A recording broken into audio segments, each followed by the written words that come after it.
ወይ ጉድ! አታምጣው ስለው አምጥቶ ቆለለው አሉ።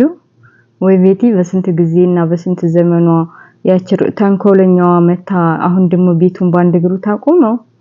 አይ ጽናት ያልታደለች አንዱን ስትለው አንዱ በረደልኝ ስትለው አንዱ ይሰክናል።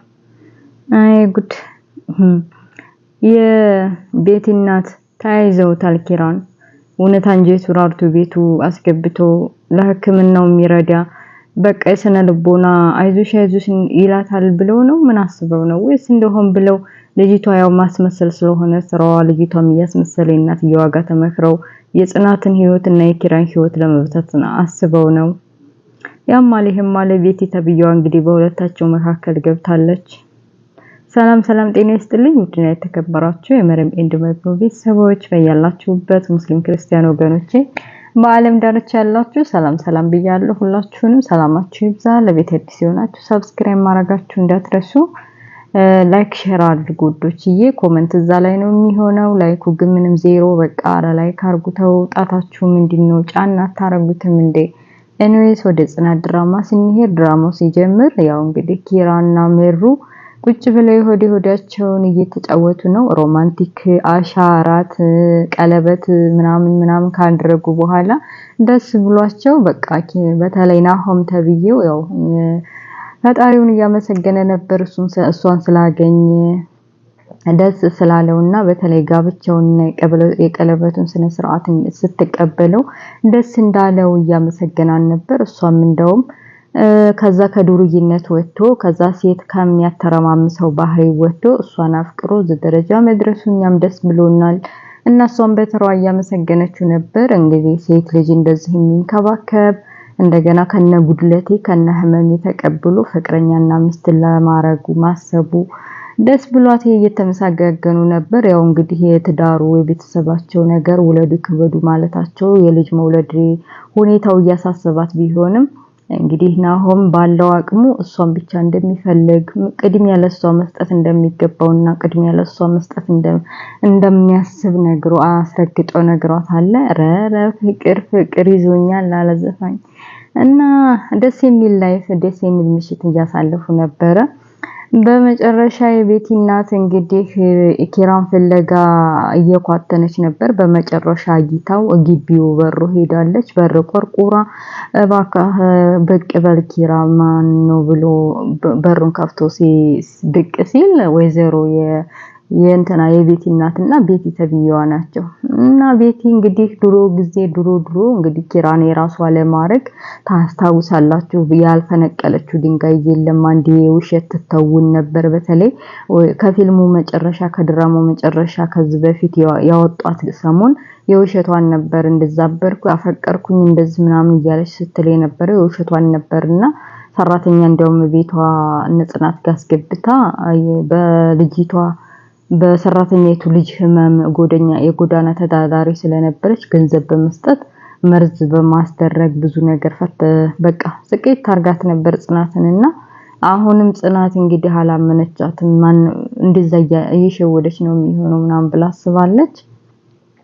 እና ቤቱ እየተቆረቆረ ገባች። እንግዲህ ኪራም አይሆንም በጭራሽ አልቀበልም ሚስቴን አሁን ባለ ትዳር ነኝ አሁን በቃ ከጽናት ጋር ህይወት ጀምሬያለሁ ረሳሽው እንዴ ከዚህ በፊት ህይወቴን የምሰቃቀለችውን እባክሽ ልጅሽን ይዘሽ ከቤት ውጭልኝ ጽናት ከማይተው በፊት ቢላትም እናትየዋ በቃ የልጅ ህመም ነው ብላ እንደማንም አንገራገራ ቤት ከተታለች።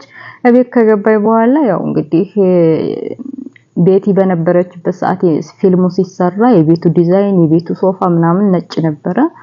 አሁን ግን ያው ወደ ቡኒ ወደ ስኳር ከለር ተቀይሮ ቤቲ ያው እንግዲህ ስታዩ በፊት የምንቀመጥበት ሶፋ እኮ ይሄ ያልነበረም ምን ቀየረው ነጭ ነበር እዚህ ነበር የምንቀመጠው እያለ ኒና ተብየው ያው ገደም ብላ ነበር ከነብ ላይ ሳሎን ምንድነሽ ማነሽ አንቺ ዘጉ ብለሽ ሰው ቤት የምትገቢው ማንነኝ ነው የምትዩ እያለቻት ነበር። ያው እንግዲህ ህብዲ መሆኗን አላወቀችም የኪራ ፍቅረኛ መሆኗን አላወቀችም ነበር።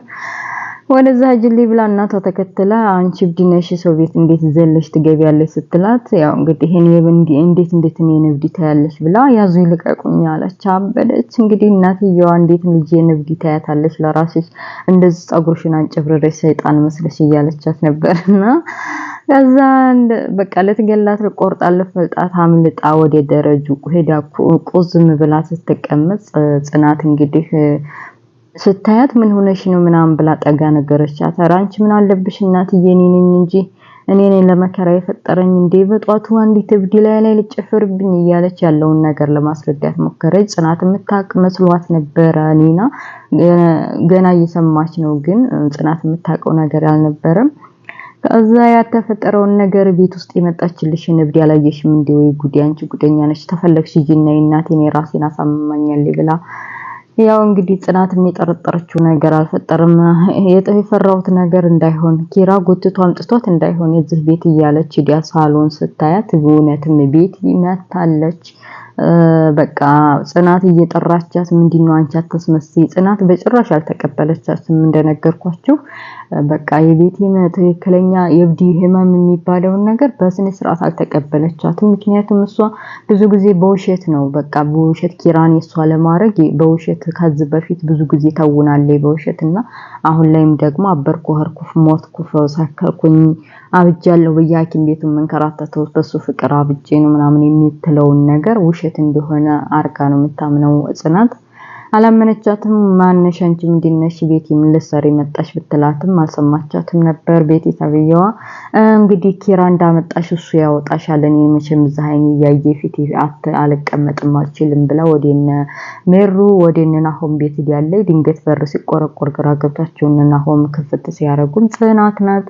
ምን ሆነሽ ነው ምንድነው የተፈጠረው ነገር ብለው የተፈጠረውን ነገር ሁሉ አስረዳቻቸው። ያው እንግዲህ ናሆም ጓደኛው እንደመሆኑ መጠን ኪራ ጓደኛ እንዴት እንደዚህ ሊያረግ ይችላል? እንዴት እንደዚህ ሊሆን ይችላል?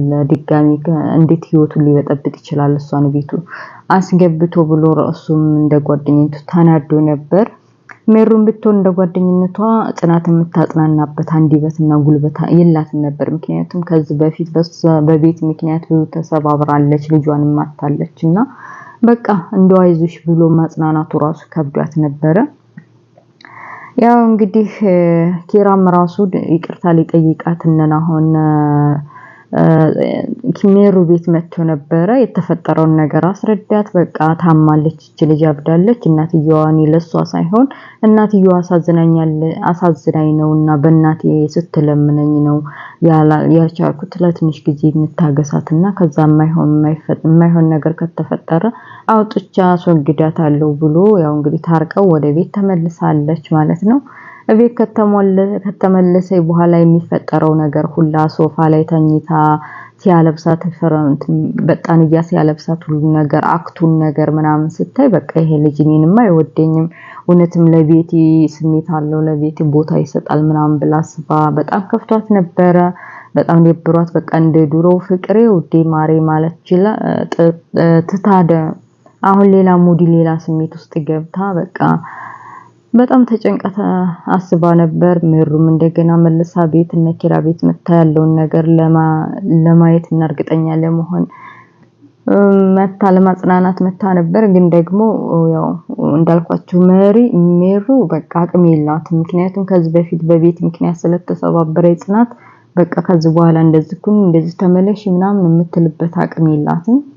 እና ቤቲ ተብየዋም ደግሞ ኪራ ከፊት ለፊቷ ከለለ ወይም ወደ ስራ ወጥቶ ወደ ውጭ ወጥቶ ከሆነ በቃ እንደ ህፃን ልጅ ከነብ እየፈለገችው ነበረ። ወይ ደረሰ ወይ ገባ ወይ ወጣ እያለች ነበረ።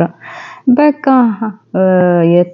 የጮኸ የተሳደበ የተማታ መርፌ ይወጋል እያለች እኔ ሙድ እየያዘች ነው። እውነት እንደው አብዳ እንደዛ የዶክተሮቹን አክት እየተጫወተች ነው በሚል በቃ ዞሮ ያው ጽናቴም ታጋሽና ሶብረኛ ስለነበረች ያው ቤቷ ተመልሳ የተፈጠረውን ያለውን ነገር ለማስተካከል እየሞከረች ቤቷንም ለማጸዳዳት እየሞከረች ነበር።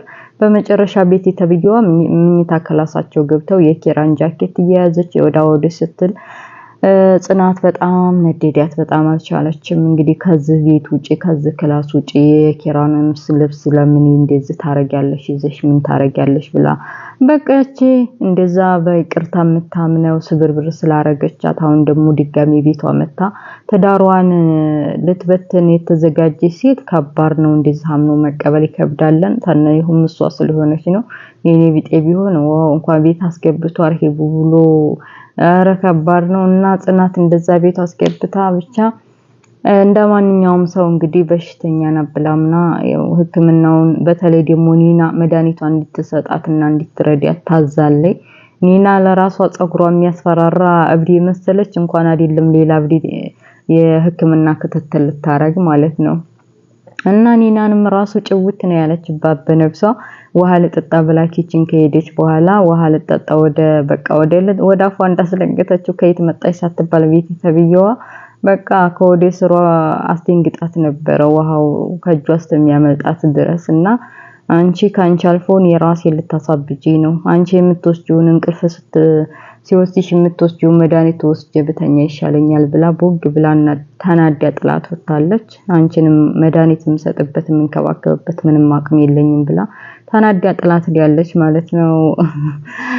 ሁለት እብድ አንድ ላይ እና እንደዛ እያለ ዞሮ ፊልሙ በጣም የቤት ማምጣት ፊልሙን አስጠልቶታል። መቼም የጽናት ድራማ በቃ የሆነ ችግር አያጣውም። አሁን እቺ ኒና ተብየዋ ነበር አሁን ችግር የሆነችባቸው። ኒና ደግሞ ሲፈታ እንግዲህ እቺ ቤት ተብየዋ ተመልሳ መጣለች እና ደግሞ ያው ጽናት እንዳልኳችሁ ከኪራ ጋር ያላት ግንኙነት በጣም የቀዘቀዘ ነው። በክላሳቸው ገብተው እንደማንኛውም ባልና ሚስት በቃ ማረፍ ሲፈልጉ በቃ እንደበፊቱ ፍቅሬ ማሬ ማለት ቀረና በቃ ደስ የማይል ሙድ ውስጥ ሲሆኑ ያው ይቅርታ አድርጌልሽልኝ የለ እንዴ ናሆም ቤት የመጣሽው ለምንድነው እንደዚህ ችላ የምትይ ብሎ ኪራ ሲጠይቃት ጽናትን ለምንድነው ችላ ማለልህ አንተ እኮ ለኔ ምንም አይነት ስሜት የለህም በጭራሽ ፍቅር የሚባለው ነገር እኔ አታፈቅረኝም ብታፈቅረኝ ኖሮ እንደዛ ልጄን ያሳጣችኝን ሴትዮና እንደዛ ህይወቴን የበጠበጠችውን ድጋሚ እቤት ያታመጣም ነበር ብላ ስትነግረው እንዴት እንደዚህ ትይኛለሽ እኔ ላንቺ በተለይ በማፈቅረሽ ምን ያክል እንደምወድሽ አታቂምና ነው እንዴት እኔን አታፈቅረኝም የምትይኝ ብሎን እንግዲህ ታቃላችሁ ኪራ ትንሽ ይበቃዋል ለመናደድ ትንሽዬ በቃ ትንሽ ጋዝ ጠብ ካረጋችሁበት ቦግ እያረገ ለመንደድ ትንሽ ይበቃዋል እንግዲህ ለአንተ በቃ ምንም አይነት ፍቅር ለኔ አታሳየኝም አታፈቅረኝም ስትለው በቃ ሄዶ በጥፊ እንዳለ ጽናት እንደዛ የሚንሰፈሰፍላትን ወንድ መቼም ከወንድነቱ አይዘልም የሚባለው ለዚህ ነው በጥፊ ሲያጋጫት ማለት ነው። እና በቃ በጣም አሳዘነች እዚህ ላይ በእውነት እና ያው ፊልሙ እንግዲህ ድጋሜ በጥፊ ከመታት በኋላ ያለው ጸጸት ከባድ ነው። እንዴት ይቅርታ እንደምታረግለት እንዴት ብሎ ደግሞ ሁለተኛ ይቅርታ ብሎ በፊቱ አቁሞ ይቅርታ እንዴት እንደሚጠይቅ ራሱ አይ ዶንት ኖ እና ያው እንግዲህ እኔን ነው በጥፊ የመታኝ ብላ በቃ ኮስተር ብላል ማልቀስ ነው የቀራት እንደዛ ብላ ካልጋው ወርዳ ያው ፊልሙ እዚህ ላይ ያበቃል። ኪራም እየተጸጸተ ባደረገው ነገር ምን እንደሚያረግራ ገብቶት እየተወዛወዘ አንዴ ፍራሹን አንዴ ያልጋውን አንዴ መከዳውን እየወረወረ እየተበሰጫጨ ምን እንደሚያረግራ ገብቶት ፊልሙ እዚህ ላይ ያበቃል። ቀጣይ ይቅርታ የምታረግለት ይሆናል እኔ እንጃ እንዲህ በቀላሉ ይቅርታ የምታረግለት አይመስለኝም እኔ በበኩሌ እንዲህ በቀላሉ ወይ ደግሞ አግብታ አባቷ ጋር ሽማግሌ ተልኮ እንደዚህ ቤሎ ለብሳ ምናምን ሰርግ ተደርጎ የዛኔ ይቅርታ ታረግለት እንደው እንጂ አሁን በኖርማሉ ዝም ብሎ ይቅርታ የምታረግለት አይመስለኝም። ቤቲስ እንደዚህ በዚህ ሁኔታዋ ቤቲ ህመም የቤቲ እብዴት የእውነት ነው ትላላችሁ ወይስ ከዚህ በፊት የውሸት እየዋሸች መጥፎ ስራ እንደምንሰራ ስለምናውቅ የእውነቷን ነው የውሸቷን ነው የሚለውን በኮሜንት አሳውቁኝ። እና ውድ ቤተሰቦችዬ የጽናት ድራማ እዚህ ላይ ያበቃል። ስለነበረ ቆይታ አመሰግናለሁ። ለቤት አዲስ ሆናችሁ ሰብስክራይብ ማድረጋችሁን እንዳትረሱ እና በሌላ ፕሮግራም እስከምንገናኝ መልካም ሁሉ ያብዛላችሁ እና በዚሁ አጋጣሚ ለመላው እስልምና እምነት ተከታዮች እንኳን ለኢድ አልአድሃ አረፋ በዓል በሰላም አደረሳችሁ ብያለሁ። አደረሰን። ለሚቀጥለው አመት በሰላም በፍቅር በአንድነት የምንገናኝ አላህ ያድርገን። ከመጥፎነት አላህ ይሰውረን እያልኩኝ በዚህ ይብቃን። ወሰላሙ አለይኩም ወራህመቱላሂ ወበረካቱ። ባይ ባይ። ቻው ቤተሰቦች።